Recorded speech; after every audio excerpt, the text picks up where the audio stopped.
ભરૂચના મક્તમપુર સ્થિત જ્ઞાન સાધન આશ્રમમાં ભરૂચ નર્મદા રાષ્ટ્રીય અંધજન મંડળ દ્વારા તારીખ 18 થી 24 ડિસેમ્બર સુધી પ્રજ્ઞાચક્ષુ કથાકાર દ્વારા શિવ મહાપુરાણ કથાનું ભવ્ય આયોજન કરવામાં આવ્યું છે। રાષ્ટ્રીય અંધજન મંડળ ભરૂચ નર્મદા જિલ્લા શાખા દ્વારા તારીખ 18 થી 24 ડિસેમ્બર સુધી શિવ મહાપુરાણ કથાનું આયોજન કરાયું છે। ભરૂચના મક્તમપુર રોડ ઓમકારેશ્વર મંદિરની બાજુમાં અંધજન કાર્યાલય જ્ઞાન સાધન આશ્રમ મેદાનમાં બપોરે 3 થી 6 કલાક કથા યોજાશે।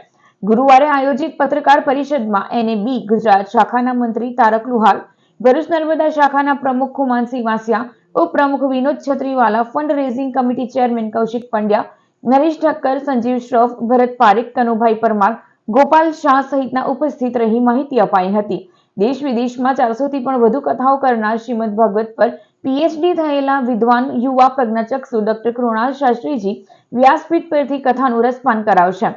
રાષ્ટ્રીય અંધજન મંડળ ભરૂચ નર્મદા જિલ્લા શાખા મુખ્યત્વે અંધજનો તથા તમામ પ્રકારના દિવ્યાંગો માટે કામ કરતી સંસ્થા છે। સંસ્થાએ છેલ્લા 3 દાયકા દરમિયાન રમતગમત, સાંસ્કૃતિક શિક્ષણ, તાલીમ, રોજગાર અને પુનર્વસનલક્ષી ઘણી પ્રવૃત્તિઓ કરી છે।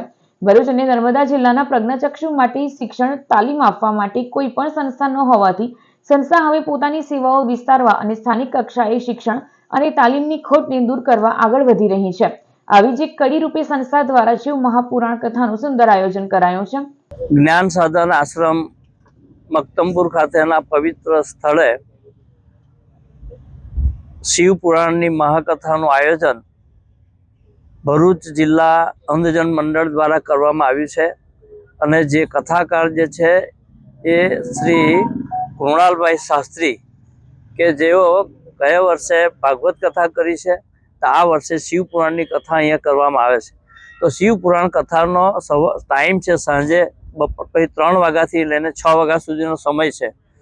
ભાવિક ભક્તો આ અંધભાઈ જે છે પોતે જન્મથી બ્લાઇન્ડ હોવા છતાં જે શિવ પુરાણની કથાનો લાભો લેવા માટે બધા લાભ લે, આને માટેનું ખાસ અમારી વિનંતી છે।